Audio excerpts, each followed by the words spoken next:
موقع رياض القرآن يقدم أعوذ بالله من الشيطان الرجيم. ولقد أرسلنا موسى بآياتنا وسلطان مبين إلى فرعون وهامان وقارون فقالوا ساحر كذاب، فلما جاءهم بالحق من عندنا قالوا اقتلوا أبناء الذين آمنوا معه واستحيوا نساءهم وما كيد الكافرين إلا في ضلال.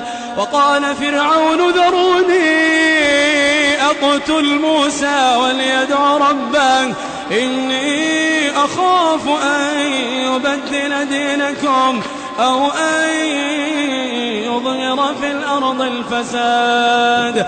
وقال موسى إني عذت بربي وربكم من كل متكبر لا يؤمن بيوم الحساب. وقال رجل مؤمن من آل فرعون يكتم إيمانه أتقتلون رجلا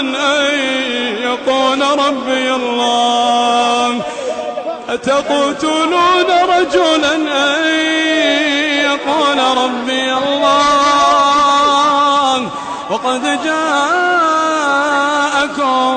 بالبينات من ربكم وإن يك كاذبا فعليه كذبه وإن يك صادقا يصبكم بعض الذي يعدكم إن الله لا يهدي من هو مسرف كذاب.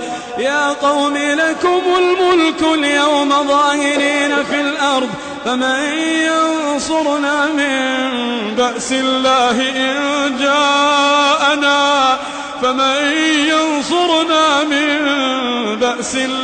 إن جاءنا قال فرعون ما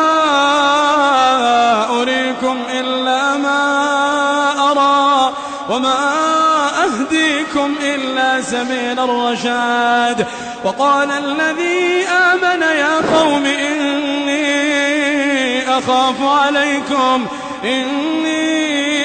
عليكم مثل يوم الأحزاب مثل دأب قوم نوح وعاد وثمود والذين من بعدهم وما الله يريد ظلما للعباد.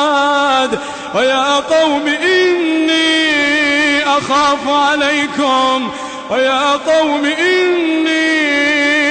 أخاف عليكم يوم التناد يوم تولون مدبرين ما لكم من الله من عاصم.